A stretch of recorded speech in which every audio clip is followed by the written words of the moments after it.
पाप प्रबल होकर उसका नाश करेगा, पर पुण्य उसको सपोर्ट करेगा। तभी देखा जाता है कि बहुत नीच पापी अधम भी वो बड़े मौज से रह रहा है कुछ समय तक, क्योंकि उसका पूर्व का पुण्य है।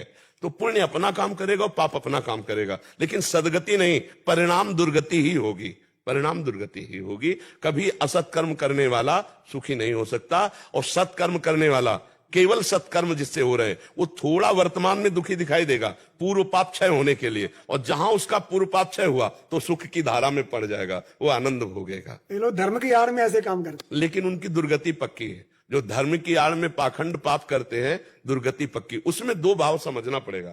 एक होता है कि जैसे हम सच्चाई से चलना चाहते हैं, पर हमारा पूर्व कर्म और स्वभाव ऐसा रहा है कि हमें बार बार घसीटता है गंदे आचरण की तरफ, और हम जल रहे हैं अंदर से, तो उसकी सदगति हो जाएगी।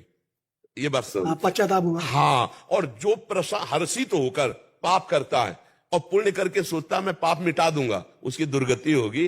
पाप के द्वारा कमाए हुए धन से कभी पुण्य होता भी नहीं है, धर्म के द्वारा कमाए हुए धन से पुण्य होता है। तो पापी पुरुष के द्वारा किया हुआ पुण्य जो है वो भी पापमय होता है। जैसे मानो किसी ने बहुत बड़ा अपराध किया, पाप किया, इसके बाद आके उसने 500 रुपये चढ़ाए, तो वो 500 रुपये हमारे भजन में विक्षेप पहुंचाएंगे, तो पापी पुरुष के द्वारा दिया हुआ पुण्य भी पाप ही होगा, क्योंकि हमारे भजन में विक्षेप बना, तो ये भी तो पाप बनाना, इसका विषय प्रधान ने कहा। हाँ, तो इसलिए पाप तो बहुत भय प्रदान करने वाला है, इससे बचना ही चाहिए। जैसे कोई मान लो किसी गलत ढंग से पैसा कमाया और सोचा हम दशांश महात्मा को दे देते हैं, नहीं, और पाप लगेगा, क्योंकि वो भजन करने वाले के अब जाके रुपया विक्षेप पहुंचाएगा, ये भजन में बाधा पहुंचाएगा, तो ये भी तो पाप बना। तो पाप से कभी पुण्य हो ही नहीं सकता, पाप से कभी पुण्य नहीं हो सकता है। जो ऐसे भ्रम में है उनकी बड़ी दुर्गति है। आजकल दुनिया बड़े भ्रम में हुई है, पूछो मत। आप भगवान का जब तक सही सत्संग नहीं मिलेगा, नाम जप नहीं होगा, तो बुद्धि सही रहेगी नहीं,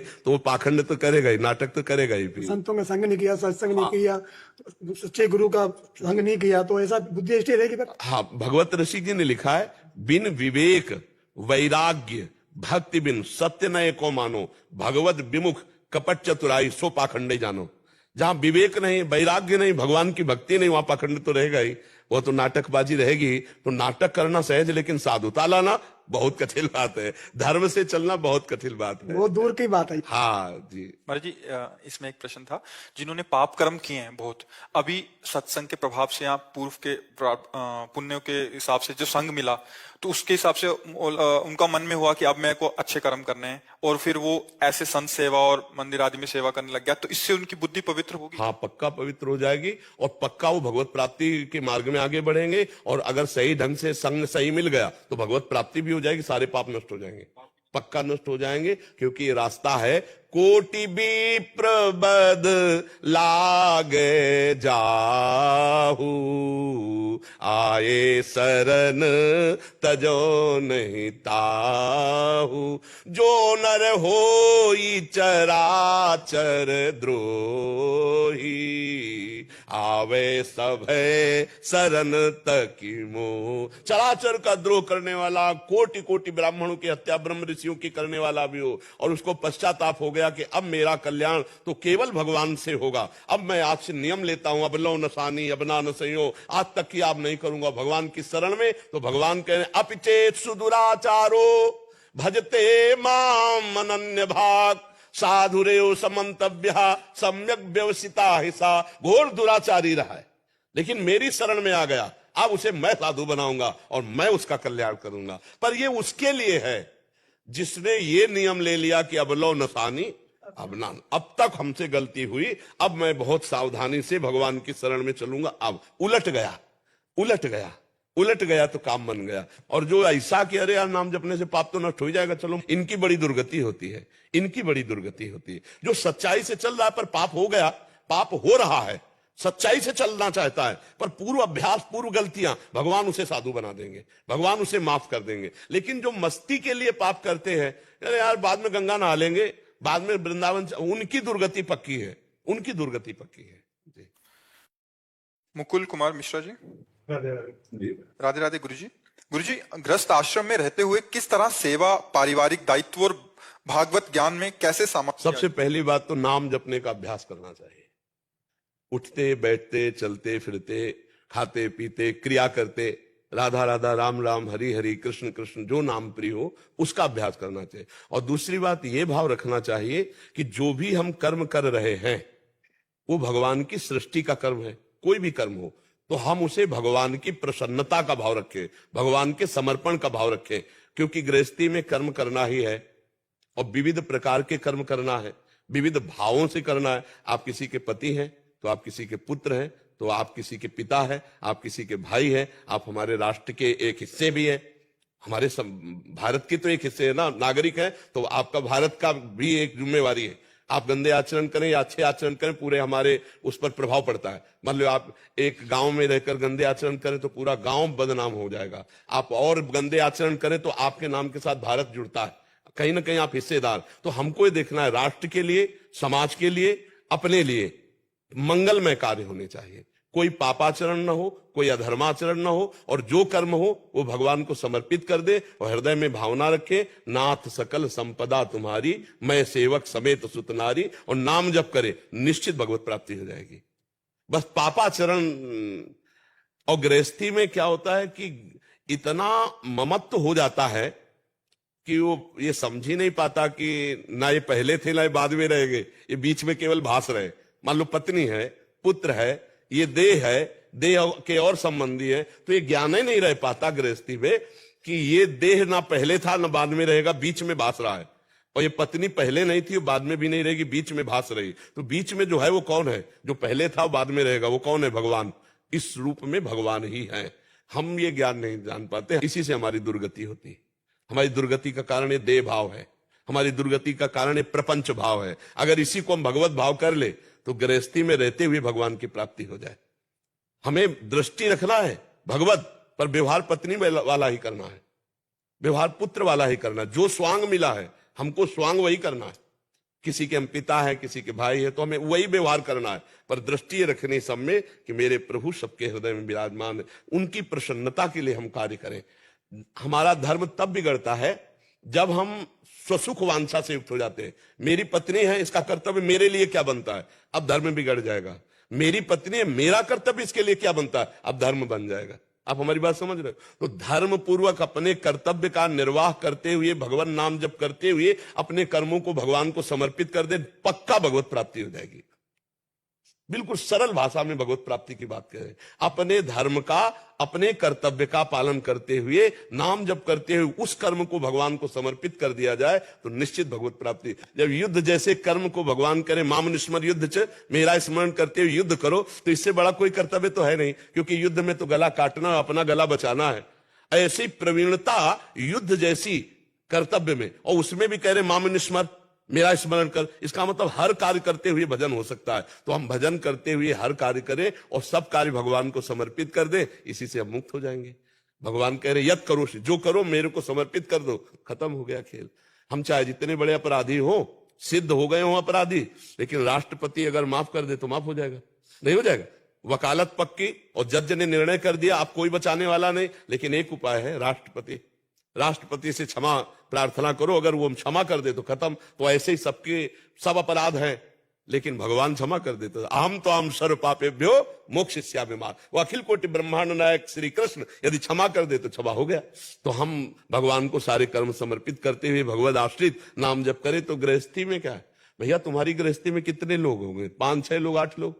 तो बाबा कहते सबसे बड़ी गृहस्थी है। हाँ, पक्का समझो। तो अब ये गृहस्थी हमको खल क्यों नहीं रही? क्योंकि सब भगवान के हैं और सबका भरण पोषण भगवान कर रहे हैं और हम भी भगवान के, तो हम चक्क आनंदित है, कोई चिंता नहीं है, कोई चिंता। तो ऐसे ही आप भी निश्चिंत हो जाओगे यदि भगवान की शरण में होकर भगवान के लिए कर्म करो और नाम जप करो, तो आप भी बेपरवाह हो जाएंगे। आप देखेंगे कि आपके परिवार का भरण पोषण वही कर रहा है जो विश्व का भरण पोषण कर रहा है। आप केवल निमित्त मात्र हैं। कर्ता भाव गया, जीवन मुक्त हो जाओगे। कर्ता भाव ही बांधने वाला है।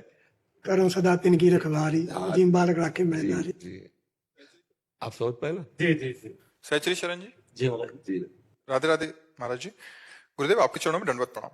गुरुजी, मैं जब कृष्ण उच्चारण करता हूँ तो मेरे दिमाग में त थ द वाला न आता है, क्या ये सही है? अड़ा नहीं आता गुरु जी हमारे दिमाग में। जब हम कृष्ण उच्चारण करते हैं तो हमारे दिमाग में अड़ा नहीं आता, त थ द वाला न दिमाग में आता है। सही है। देखो, अगर व्याकरण के तौर तरीके पर देखोगे ना तो फिर अलग हो जाता है। अगर भाव के तौर तरीके पे देखोगे तो हमारे ब्रजवासी जन जो है णा की जगह नया ही बोलते हैं। बता चुके थे गुरुजी, जी। आपकी बाड़ी को हम आकाशवाणी समझते हैं, जो बोल देते हैं हम वही सत्य मानते हैं गुरुजी। जी जी। नहीं तो अगर ये ना आ रहा है ना तो हम उसको इसलिए कभी बाधा नहीं पहुंचाएंगे ना, क्योंकि ब्रजवासी जन ना ही का प्रयोग करते हैं ना। फिर त थ द ध वाला न हमारे दिमाग में बैठता है, क्योंकि एक एक अक्षर हम अपने दिमाग में बैठाते हैं ना। तो त थ द ध में जो न आता है, जब कृष्ण बोलते हैं तो वो न हमारे दिमाग। मतलब कृष्ण, हाँ, कृष्ण, वैसे शुद्ध है कृष्ण। तो ये हमें शंका है गुरुजी, क्या सही है? अगर आप ब्रज भाव से बोल रहे हैं तो कोई बात नहीं है, नहीं तो शुद्ध शब्दों में कृष्ण है, कृष्ण। और कभी कभी वो भी दिमाग में नहीं आता गुरुजी। अब जैसे जैसे हमारे पदों में आता है, राधा रमन सकल सुख धामा, जय श्री हित हरिवंश मगन मन श्यामा, राधा रमन सकल सुख धामा। तो राधा रमण है, राधा रमण है, पर हमारी ब्रज भाषा में जब गाया गया तो राधा रमन सकल सुख धामा। तो यदि आप कृष्ण कृष्ण तो वो अशुद्ध नहीं माना जाएगा ब्रज भाषा के अंतर्गत, लेकिन अगर आप शास्त्रीय भाषा में आओगे फिर अशुद्ध हो जाएगा। भाषा तो गुरुजी समझ में आ गया, हमारे दिमाग में नहीं बैठता। अब दिमाग को बैठाने के लिए तो तुम्हें बोल रहे हैं कि या तो दिमाग को मानो कि हमारा दिमाग ब्रजवासी हो गया है तो कोई परेशानी नहीं, और अगर नहीं मान रहा तो फिर हमको अपने दिमाग ही को तो कंट्रोल करना है, और क्या करना है, फिर हमको कृष्ण कृष्ण बोलना है। अगर किशन बोलने में, कृष्ण बोलने में राजी है तो वो जानते हैं कृष्णचंद्र जी कि हम ही को पुकार रहा भाव तो वही है।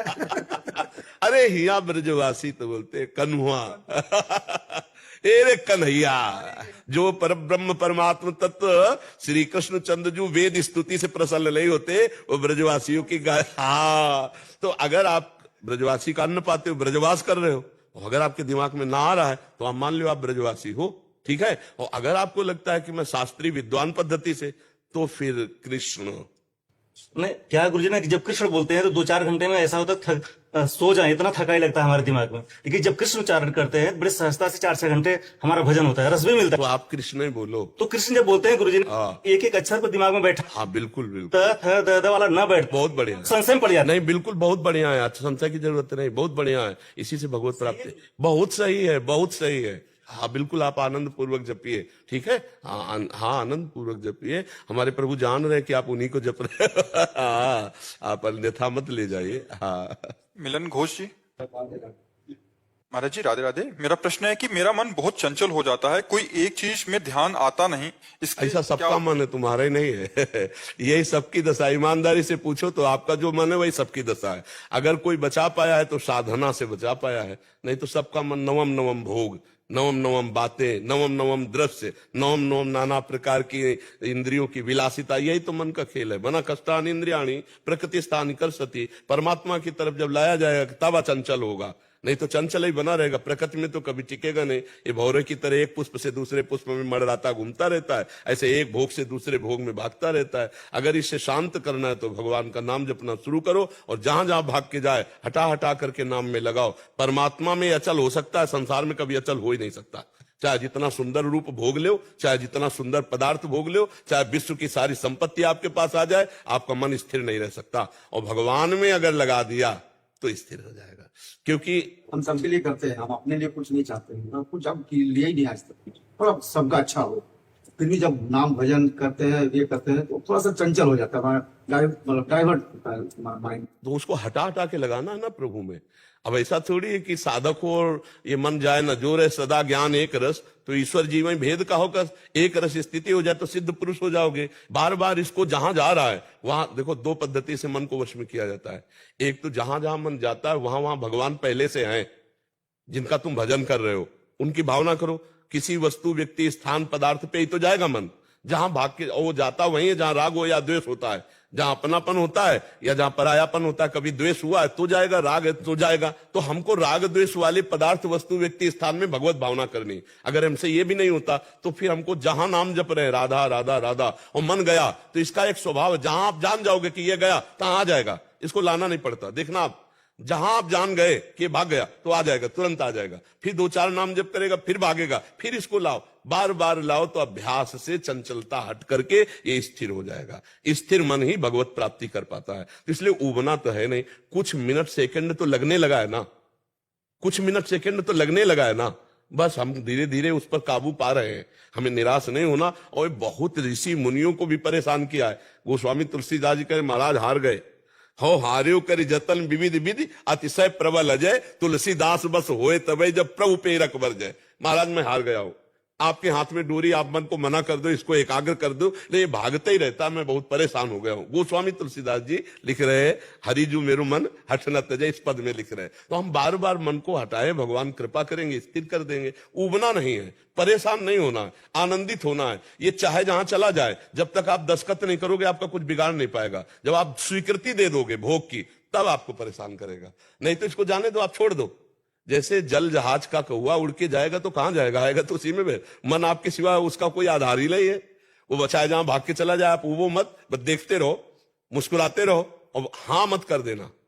ये बड़े बड़े भोग सामने उपस्थित करता जाएगा, हाँ मत करना, ये नष्ट होता चला जाएगा। जब जितना भागेगा उतना क्षीण होता चला जाएगा, कमजोर होता चला जाएगा, आपके बस में होता चला जाएगा। अगर आपने भोग स्वीकार कर लिए, फिर आपको क्षीण करता चला जाएगा, आपको अपने अधीन करता चला। इसकी चाल है। अपने लोग जैसे कभी कभी हंसी में कहते हैं कि बचपन से हमने पीएचडी मन की है, इसी को देखना, इसी को पढ़ना, इसी को सुनना, इसी को घसीटना, क्योंकि यही देखना था बचपन से, यही तो देखना था कि मन को परमात्मा में कैसे लगाना है और मन कैसे परमात्मा में लगकर क्या प्राप्त करता है। यही बचपन से तो सीखा है। और संसार का तो ज्ञान नहीं, इसी का ज्ञान है मन का। ये जहां जहां जाए बिल्कुल पहले तो निश्चिंत हो जाओ, बिल्कुल चिंता मत करो, जाओ जाओ, अब हम तुम्हारा साथ नहीं देते, राधा राधा राधा, फिर आएगा, फिर आपको दिखाई दे ये बहुत बढ़िया भोग, बहुत सुखी हो जाओगे, आनंदित। नाना प्रकार की गंदी बातें, प्रपंच, क्या क्या, बस चुप रहो आप और हंसते रहो। जैसे पागल आदमी सलाह देता है, ऐसे वो दे रहा है, उसकी बात मत मानो। वो जितना आप ना मानोगे उतना ही आपके अधीन होता चला जाएगा, और जितना आप उसकी बात मान जाओगे आपको अधीन करता चले जाएगा। ये उसकी चाल है। और बड़ा लंबा समय युद्ध होगा, ये महीना 2 महीना, साल 2 साल का नहीं, जन्म होगा। इसलिए बड़ा लंबा युद्ध है। हिम्मत बांध करके जो इसको पछाड़ दे वही भगवत प्राप्त हो जाता है। सातु दीर्घ काल निरंतर सत्कार सेवितो दृढ़ भूमि, जो दीर्घ काल तक निरंतर सत्कार पूर्वक नाम जप करता है और मन को बार बार नाम में लगाता है तो दृढ़ भूमि, अचल हो जाता है मन। चिंता ना करो, आनंद। आज शरीर छूट जाए तो भगवत प्राप्ति हो जाएगी। अगर हम राधा राधा रट रहे हैं और मन हमारा चंचल है, हम विषयों पर विजय प्राप्त नहीं कर पाए और राधा और शरीर छूट गया तो भगवत प्राप्ति हो जाएगी। अंतामति सुगति। तो हमें वर्तमान में नाम जप करने का अभ्यास करना है, भविष्य तो हमारा मंगलमय है ही। समझ पा रहे आप? अलीशा जी मुंबई से। राधे राधे महाराज जी। महाराज जी, निष्काम भक्ति क्या है और कैसे समझें? संसार में रहकर अपने इष्ट से और गुरु से कुछ मांगना चाहिए या नहीं? कभी कभी लगता है कि देखो, पहली बात इतनी समझ लो, जब तक हम देह भाव में हैं तब तक अभाव ही अभाव है। इसमें चतुराई किसी की नहीं चलेगी। जब तक शरीर भाव है, मैं पुरुष हूं, मैं स्त्री हूं, तब तक अभाव ही अभाव है, मांग ही मांग है। और जब हमारे अंदर या तो स्वरूप का ज्ञान हो तो स्वरूप में अभाव नहीं है कभी। पूर्ण, उसे अखंडानंद कहते हैं, पूर्णानंद कहते हैं, ज्ञानानंद कहते हैं, विज्ञानानंद घन कहते हैं। अपना स्वरूप जो आत्मा जो है वो आनंदमय है। और सब आत्माओं की आत्मा भगवान श्री कृष्ण है, भगवान श्री हरि है, भगवान श्री राम है। जब हम आत्मसमर्पण कर देते हैं, 2 भाव होते हैं, या तो ज्ञान हो जाए और या आत्मसमर्पण हो जाए, आश्रय, भगवद आश्रय। तो हमें पता है कि हमारे भगवान सर्वज्ञ हैं, तो हमें उनको जनाने की कोई जरूरत नहीं है। और सर्वशक्तिमान है, वो जो चाहे सो कर सकते हैं। तो जो हमारे पास व्यवस्था दी वो हमारे योग्य है, क्योंकि वो सर्वज्ञ है, सर्वशक्तिमान है और सर्वत्र है और हमें बहुत प्यार करते हैं। फिर मांगना बनता ही नहीं। पर अगर मांगे, पहले तो बात मांगना बनता नहीं, क्योंकि वो सर्वज्ञ है, उनसे क्या मांगे, वो तो जान रहे हैं और हम उनके आश्रित है। जैसा चाहे वैसी व्यवस्था करे। शुद्ध भक्ति का स्वरूप है, जोई जोई प्यारो करे सोई मोहि भावे। मुझे कुछ नहीं चाहिए, आप जैसी व्यवस्था करो। जैसे एक छोटा बच्चा माँ के अधीन होता है तो बाल भोग कब कराना है, राजभोग कब कराना है, माँ को पता होता है ना। तो अनंत माताओं का वात्सल्य लेकर भगवान जो हमारे प्रति विधान कर रहे हैं, हमको मांगने की जरूरत नहीं है। जैसी परिस्थिति दी है, जैसी स्थिति दी है, जैसी व्यवस्था दी, हम उसमें राजी रहे। पर ऐसी अगर भक्ति नहीं आई है तो एक नियम ले ले कि मुझे मांगना है तो सिर्फ भगवान से मांगना है। उसको भी भगवान ने भक्त कहा है। आर्त, अर्थार्थी, जिज्ञासु, ज्ञानी, चारों को भगवान ने एक पंक्ति में रख करके कहा है। पर ज्ञानी को कहा है अपनी आत्मा। अगर हम भगवान को जानना चाहते हैं तो सिर्फ भगवान से प्रार्थना करें। वही सदगुरु रूप में मिलेंगे। और सोई जाने जे देव जनाई, जानत तुम्हें तुम्हें हो जाए। अगर हम अपना संकट निवारण करना चाहते हैं तो सर्वशक्तिशाली भगवान से, जो करतुम अकर्तुम अन्यथा करतुम सर्व समर्थ है, वही हमारी संकट निवृत्ति के लिए। अगर हमें अर्थ चाहिए तो हम सिर्फ भगवान से मांगे, सिर्फ भगवान से, तो हमारी बात बन जाए। भगवान से जब कुछ मांगा जाता है तो भगवान वो वस्तु अगर उचित होगी तो देंगे, और जब वो देंगे तो उसमें साथ में उनकी कृपा भी आती है। जैसे वस्तु व्यक्ति स्थान में ममता और राग करके हमारी दुर्गति हो जाती है, तो भगवान के द्वारा प्राप्त वस्तु व्यक्ति स्थान हमारी दुर्गति नहीं सदगति का कारण होगा। जैसे श्री भगवान से करदम जी ने 10,000 वर्ष तक तपस्या करके प्रसन्न जब भगवान हुए, प्रकट हुए, तो उन्होंने पत्नी मांगा, तो महाराज मनु जी की पुत्री देहूति जी दी। इसके आगे नहीं मांगा कुछ, पर भगवान अपनी तरफ से बोले कि मैं तुम्हारा पुत्र बन के आऊंगा और तुम्हारा कल्याण करूंगा। भगवान से अगर हम संसार भी मांगे तो उस संसार में भगवान बीच में स्वयं आएंगे और हमारा कल्याण करेंगे। तो अगर यद्यपि तो मांगना नहीं चाहिए, पर यदि मांगना है तो सिर्फ प्रभु के अनन्य होकर प्रभु से मांगो। एक भरोसो एक बल एक आस विश्वास, आशा तो सिर्फ प्रभु से अपने, तो बढ़िया बात। निष्काम भक्ति का तात्पर्य होता है कुछ भी भगवान से न मांगना, अपना सब कुछ भगवान को समर्पित करके निरंतर भगवान की प्रसन्नता हेतु कर्म करना, भगवत स्मरण करना। उसकी कामना है ही नहीं, क्योंकि उसने अपना कुछ अब रखा ही नहीं। तनुवांग मनोभिरमले सुहम तवी वास्तुता, शरीर अर्पित कर दिया, मन अर्पित कर दिया, प्राण अर्पित कर दिए, स्वयं अर्पित हो गया। अब हमें क्या मांगना, अब हमारा कुछ अस्तित्व ही नहीं। ऐसा निष्काम, लेकिन ऐसा भक्त होना बहुत कठिन है, क्योंकि हम देह भाव में हैं। तो हम ये नियम ले ले कि हमें जो मांगना हो भगवान से, भगवान पूरा करे तो सही, और ना पूरा करे तो बहुत सही। हमें भजन नहीं छोड़ना, अश्रद्धा नहीं करनी, क्योंकि भगवान सर्वज्ञ, हमें वही देंगे जिससे हमारा हित होगा। जैसे नारद जी ने भगवान से पूछा, जब भगवान सिया जी के वियोग में हे खग हे मृग हे मधुकर सेनी ऐसे विलाप करते, तो पंपा सरोवर के पास भगवान विराजमान थे। तो नारद जी गए और प्रणाम करके पूछा, क्योंकि नारद जी ने ही तो शाप दिया था कि जैसे मैं अपनी वियोग दशा में हूं, हमारी भावना थी कि ब्याह हो जाले तो तुमने छीन लिया, ऐसे तुम स्त्री वियोग में तड़पोगे। तो इसीलिए नारद जी ने कहा कि प्रभु मेरा ब्याह क्यों नहीं हो जाने दिया। तो प्रभु ने कहा कि मैं अपने भक्तों को बहुत प्यार करता हूं, मैं अपने भक्तों को कभी माया स्वेच्छा से नहीं देता हूं। अगर आप हमसे ये न कहते जे विधि होए ना थी तुमोरा, तो कुछ सोच भी लेते, लेकिन आपने जब कहा जे विधि होए ना थी तुमोरा, तो फिर हमने कहा जे विधि हुई है परम हित, हित है नहीं परम हित, इसीलिए हमने ब्याह नहीं होने दिया। भगवान से हम मांगे, अगर हमारा उसमें हित नहीं है तो हमारे भगवान नहीं देंगे।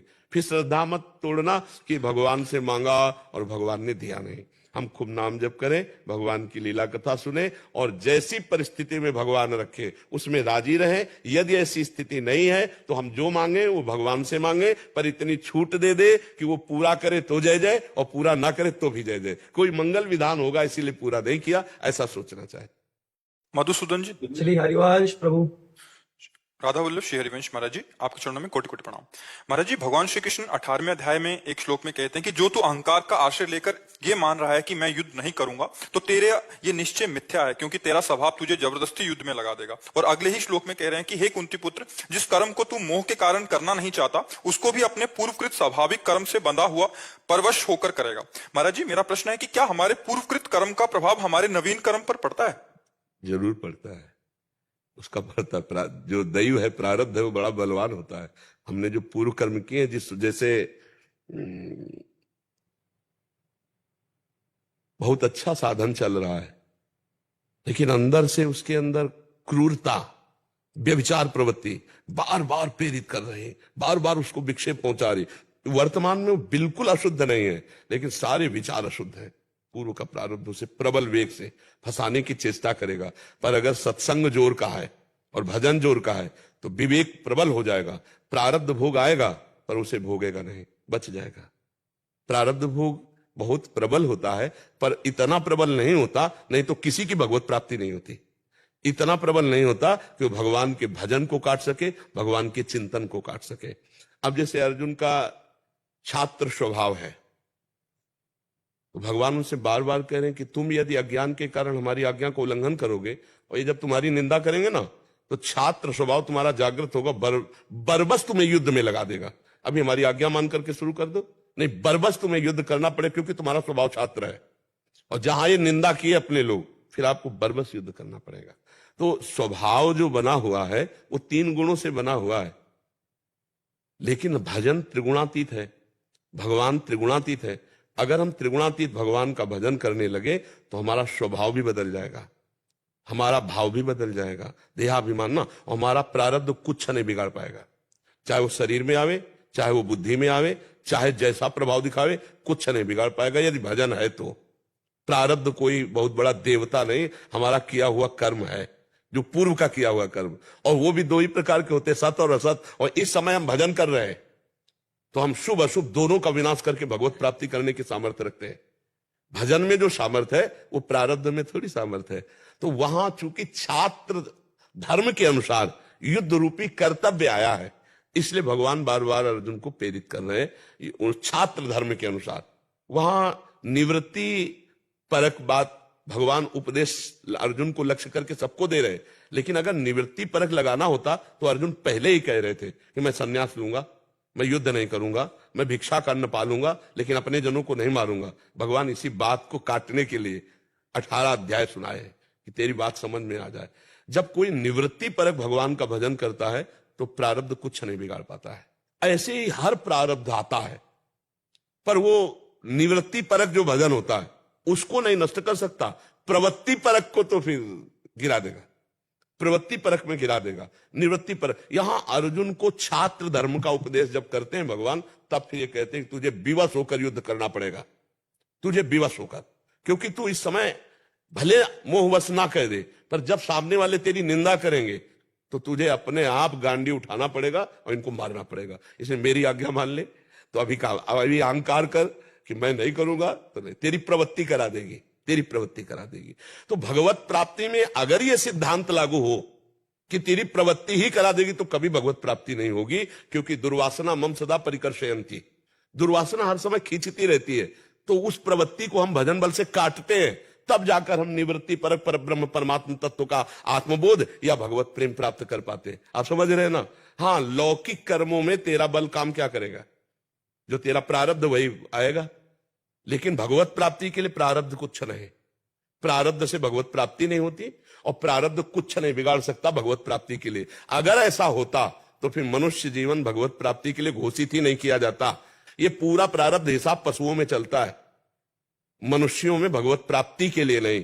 कर्म फल और कर्म प्रेरणा ये प्रारब्ध करता है, उसके 2 ही होते हैं, सुख या दुख, पुण्य या पाप, इसी से प्रेरित होता बनता है प्रारब्ध। ये जो शरीर बना दोनों से मिश्रित बना है, पाप और पुण्य से। तो प्रारब्ध क्या प्रेरित करेगा? पाप और पुण्य का ही प्रेरणा करेगा, वैसे कर्म कराएगा या उसका फल जो सुख दुख है वही देगा। लेकिन परमात्मा प्राप्ति करने के लिए यदि आपने ठान लिया तो प्रारब्ध की धज्जियां उड़ा सकते हो, धज्जियां, माया, प्रारब्ध, काल, कर्म, स्वभाव, गुण, इन्हीं के घेरे से तो निकलना जीवन मुक्तता है। तो भजन का बल कालातीत कर देता है, गुणातीत कर देता है, मायातीत कर देता है। तो हम भजन के बल से प्रारब्ध को ठोकर मारें और भगवत प्राप्ति के मार्ग में आगे चले। अगर हम ये सिद्धांत मानेंगे कि प्रवृत्ति ही सब कुछ करा लेगी तो भगवत प्राप्ति शब्द ना आता।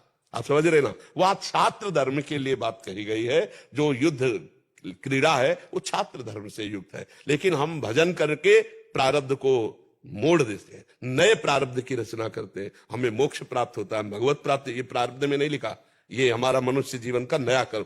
प्रारब्ध आके बाधा पहुंचाएगा जिसे हम भगवत प्राप्ति के मार्ग में चले। अब काम प्रसंग आ जाए, लोभ प्रसंग आ जाए, तो विवेक के द्वारा बचो। जो तुमने भजन किया, जो तुम्हें ज्ञान प्राप्त हुआ, उसके द्वारा उससे बचो। और अगर उसमें गिर जाते हो तो प्रारब्ध जोर हो गया, भजन आपका क्षीण हो गया। और अगर भजन जोर है तो प्रारब्ध को रौंदते हुए वो भगवत प्राप्ति करता है। समझ पा रहे आप? ऋषु गुप्ता जी, राधे राधे भाई। जय श्री राधे महाराज जी, दंडवत प्रणाम। महाराज जी, कृपया हमारा मार्गदर्शन करें कि हमारे को गुरु भगवान कैसे मिलेंगे? यदि अपने आप मिलेंगे तो हम उन्हें पहचानेंगे कैसे? भगवान श्री हरि से प्रार्थना करो, क्योंकि गुरु भगवान है। बंदो गुरुपद कंज कृपा सिंधु नर रूप हरि, महामोह तम पुंज जासु वचन रवि करनी कर। हम गुरुदेव भगवान की चयन करने की क्षमता नहीं रखते।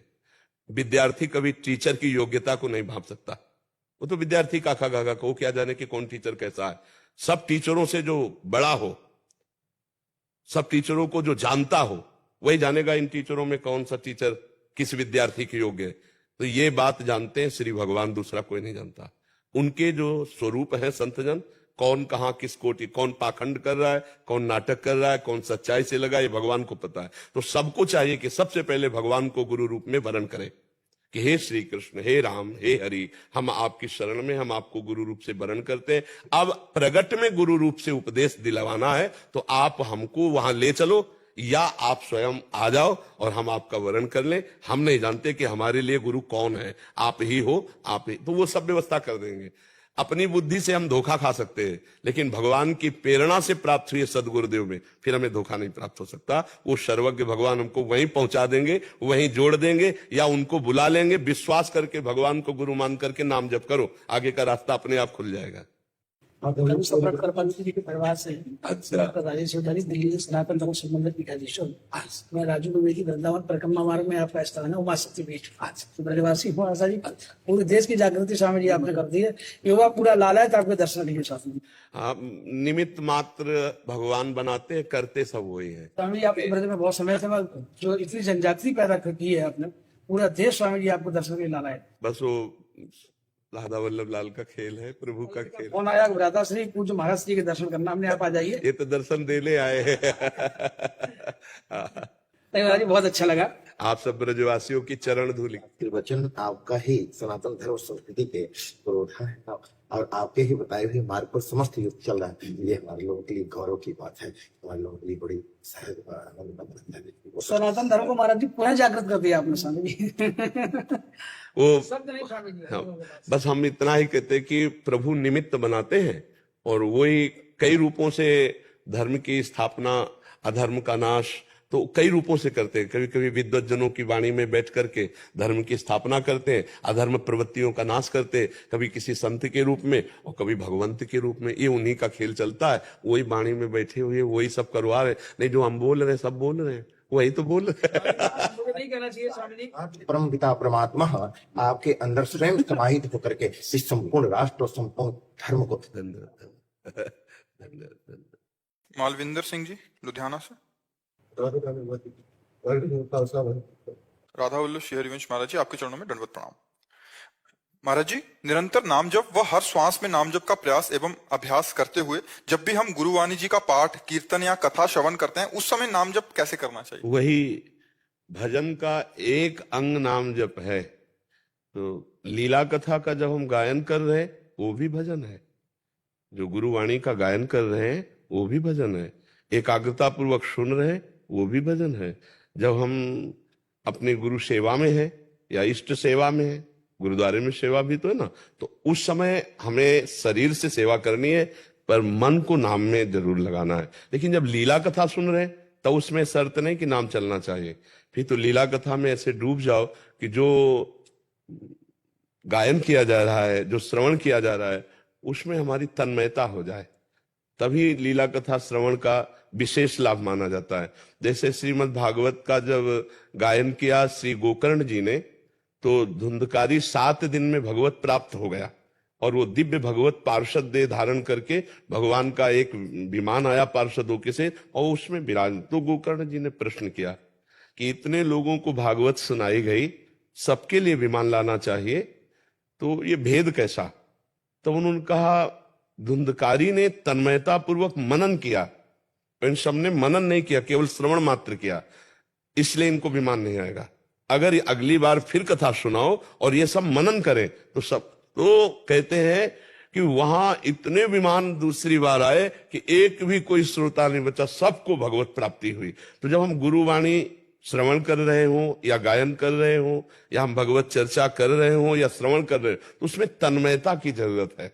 हम तन्मय होकर सुने, उस समय नाम जप ना चलना वो दोष नहीं माना जाएगा, वो एक ही अंग है। भगवान की प्राप्ति के लिए समर्थ है भगवान की कथा, समर्थ है भगवान का नाम, समर्थ है भगवान की सेवा, समर्थ है भगवान के प्रति समर्पण, समर्थ है भगवान का चिंतन स्मरण। तो किसी भी अंग में हम हैं तो भगवान से ही जुड़े हुए हैं, प्रभु से ही जुड़े हुए हैं। तो हमको ये नहीं, अब जैसे हम भगवत चिंतन में डूबे, ऐसे हम भगवत लीला गायन में, ऐसे भगवत लीला श्रवण में, ऐसे ही भगवत सेवा में, तो ये सब भगवत प्राप्ति का योग्य, ये सब भजन माना जाता है। भजन का एक अंग जप है, तो भजन का एक अंग कथा श्रवण है, तो भजन का एक अंग है भगवत लीला गायन, तो भगवान सेवा एक, ये सब संपूर्ण मिलकर तब भजन बनता है जाकर के। क्योंकि आठों पहर हम निरंतर चिंतन में केवल बैठे रहे ऐसा असंभव है, क्योंकि क्रियाशील प्रकृति है, वो क्रिया करा के रहेगी। तो हम हर क्रिया को भजन बना ले, हम हर इंद्री के विषय को भजन बना ले, हम हर वृत्ति को भजन बना ले, तभी हमारे को भगवत तत्व का अनुभव होगा। क्योंकि भगवान के सिवा जब कुछ रह न जाए, परमात्मा के सिवा कुछ रह न जाए, न सोच में, न दृष्टि में, न व्यवहार में, तभी वो भगवत प्राप्त होता है। जब तक अन्य है तब तक भगवत प्राप्ति नहीं होती। अन्य को अनन्य में ले आना है। एकमात्र भगवान का चिंतन, एकमात्र भगवान की लीला कथा, एकमात्र भगवान के लिए कर्म करना। संसार में कर्म किए बिना कोई एक क्षण भी नहीं रह सकता, तो हर कर्म को हमें भगवत स्वरूप बना देना है। समझ पा रहे? वो निरंतर भजन ही माना जाएगा। जैसे हम तन्मयता पूर्वक सेवा कर रहे हैं, तो हो सकता है नाम छूट जाए, तो सेवा किनकी कर रहे हैं? परमात्मा की तो कर रहे हैं। जो हम व्यवहार कर रहे हैं, इसको भी हमें परमार्थ बनाना होगा। जैसे हम नौकरी कर रहे हैं, या व्यापार कर रहे हैं, या किसानी कर रहे हैं, या जो भी कार्य कर रहे हैं, उसको हमें परमात्मा को अर्पित करना होगा, वो भजन बन जाएगा। जो कार्य हम प्रभु को अर्पित कर देते हैं, वो भगवत प्राप्ति कराने वाला हो जाता है। ये तो सर्वाणि कर्माणि मयि सन्न्यस्य मत्पराः अनन्येनैव योगेन माम ध्यायन्तु उपासते। जो अनन्य भाव से, मेरी उपासना के भाव से सारे कर्म मुझको अर्पित कर देता है, तो भगवान कह रहे हैं वो भजन हो जाता है। तेसा माम समुद्धरता मृत्यु संसार सागरात, इस मृत्यु संसार सागर से मैं उसे पार करता हूं। तो वो भजन ही है, उसमें चिंता नहीं करनी। हाँ, जब मन भागने लगे, लीला श्रवण कर रहे हो, मन भाग रहा है, तो फिर नाम में लगाओ, नहीं तो कथा ही पर्याप्त है। उस समय रोमांच होने लगे, अश्रुधारा बहने लगे, जब हम गुरुजनों की वाणी पढ़ रहे हो, गुरुजनों के चरित्र पढ़ रहे हो, महान भगवान की पवित्र लीलाएं सुन, तो उसी में इतना रस है कि पूरा मन तन्मय कर दे। अगर ऐसा नहीं हो रहा तो हम जहां भागे, तो फिर उसे घसीट करके हम नाम में लगाते जाएं और कथा सुनते जाएं। बकाया रस तो तभी आएगा जब श्रवणेंद्री में ही पूरी वृत्ति लग जाए। जिनके श्रवण समुद्र समाना और कथा तुम्हारी सुभग सरि नाना, भरे निरंतर होए न पूरे। ऐसा रस आता है कि फिर रोमांच होने लगता है, अश्रुधारा बहने लगती है भगवान की चर्चा करने में, भगवान की चर्चा सुनने में। अगर रस आ गया तो फिर और कुछ बकाया नहीं रह जाएगा। फिर रूप और लीला ये दोनों प्रकाशित हो जाएंगे। भगवान का रूप, भगवान की लीला। भगवान का साक्षात्कार कराने में सर्वसमर्थ जैसे नाम है, ऐसे लीला है। मथुरा की ब्राह्मण पत्नियों ने कोई और साधना नहीं की थी, केवल वृंदावन से पुष्प मालिनी लेकर जाती और बताती लाला ऐसी पोशाक धारण किया था। आज लाला ने ये लीला की तो उनके हृदय में लालसा जागृत हो गई, जो दुर्लभ वस्तु है भगवत मिलन की। तो भगवान ने संयोग बुलाया और एक दिन सखाओं को बहुत भूख लगी और ऐसी दिशा में ले गए जहां उनका भोजन पहुंचना संभव था, और भगवान सुबह लाए नहीं। तो अब सखाओं ने कहा, कन्हैया यहाँ भोजन आने वाला है नहीं, भूख बहुत लगी। तो आ जाओ। पहले ब्राह्मणों के पास भेजा, वेदज्ञ है, याज्ञिक है, लेकिन भगवत भाव रहित है। क्योंकि अगर भगवत भाव होता तो वो कह रहे थे कि श्री कृष्ण बलराम भूखे हैं, यज्ञ भुगता भगवान स्वयं मांग रहे हैं, उन्होंने मना कर। अच्छा, ना भगवत भाव हो तो भी यज्ञ का एक धर्म होता है कि अगर कोई भूखा आ जाए तो वापस न जाने पावे, कोई याचक आ जाए तो लेकिन उन्होंने ध्यान नहीं दिया कि ये तो ग्वाले हैं। लौट कर गए, भगवान से कहा कि उन लोगों ने तो भोजन नहीं दिया। तो बोले उनकी पत्नियों के पास जाओ। और बोले प्रभु पत्नियों के पास, बोले उनसे हमारा परिचय है, क्योंकि वो लीला कथा सुनती है। और वो जो ही जाके ऐसी प्रार्थना की तो भर भर कर थाल किसी के रोके नहीं रुकी, और भगवत साक्षात्कार हुआ और भगवान ने उनका प्रसाद पाया। तो हमें लगता है कि अगर भगवत लीला श्रवण में नाम छूट जाए तो कोई बात नहीं, क्योंकि वो भी भगवान का ही परम पावन चरित्र है, वो भी भगवत प्राप्ति कराने में समर्थ है। जी बाबा, आपके चरणों में कोटि कोटि प्रणाम। महाराज जी, श्री जी की कृपा से मैंने इसी जन्म में भगवत प्राप्ति करने का निश्चय किया है। आपने निंदा करने व सुनने से मना किया, पर किंतु मेरी माता जी ही दूसरों व पारिवारिक जनों की निंदा करे तो फिर उस समय मैं कैसे बचूं? राधा राधा राधा, बस ऐसे राधा राधा अपने अंदर चलाना, राधा राधा। किसी से कहना नहीं कि आप निंदा मत करो, आप ऐसा अंदर चलाना है बस।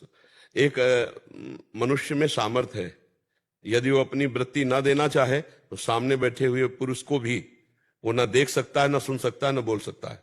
पर इतनी अभी क्षमता नहीं आई है, तो आप, हाँ इतनी क्षमता, मतलब अपने लोगों का जैसे 1 मिनट लगेगा, 1 मिनट।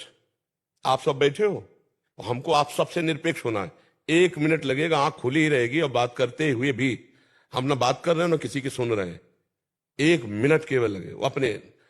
तो हम लोगों को भजन की प्रवृत्ति में इतना अपने को लाना है कि सामने वाला कुछ भी करे, हमको विक्षेप नहीं पहुंचना, हम सुन ही नहीं रहे। श्रवणेंद्री को अंतर्मुख करके, अब चूंकि वो दशा अभी नहीं है, इसलिए श्रवणेंद्री को हम अंतर्मुख करके और हम जब नाम मंत्र सुनने लगे तो आप ढोल बजाओ, कोई फर्क नहीं पड़ता है। जैसे 100 लोग बोलने लगे तो बस इतना पता चलता है कि जैसे चिड़िया चहचहा रही ऐसे आवाज आ रही, बस वो क्या है उस शब्द का, शब्द लगा हुआ है श्रवणेंद्री में गुरुमंत्र का, नाम का। अब चूंकि उसका अभ्यास नहीं किया गया इतना, इसलिए लगता है। तो हमको चिंता नहीं करनी चाहिए, ना माँ को कटुवचन बोलने चाहिए, ना माँ की अवहेलना करनी चाहिए, नहीं फिर हमारा परमार्थ रुक जाएगा। वो जो बोल रही बोलने देना, हम अंदर से शुरू कर दिया राधा राधा राधा राधा और निरपेक्ष हो गए, तब बात किसका प्रश्न है। हाँ, तभी तभी हमारा भजन बनेगा। अगर तुम माँ की निंदा करने लगी तो बात तो बराबर हो गई ना। एक निंदा दूसरे की कर रहा है, तुम उसकी कर रहे हो, तो बात बराबर हो गई, दोनों परमार्थ विमुख हो गए। एक निंदा कर रहा हो, आप नाम जप करके बचा लिए अपने आप को, यही खास बात है जी। राधा राधा राधा राधा राधा राधा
राधा राधा राधा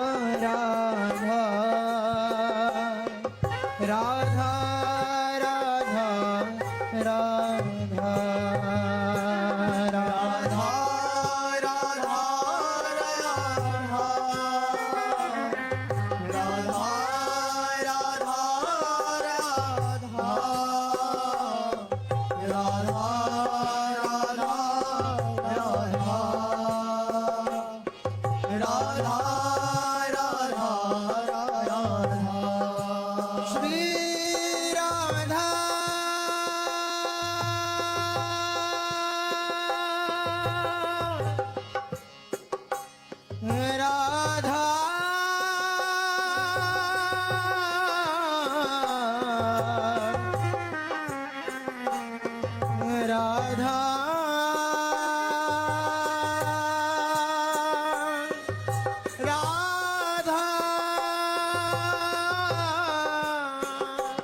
राधा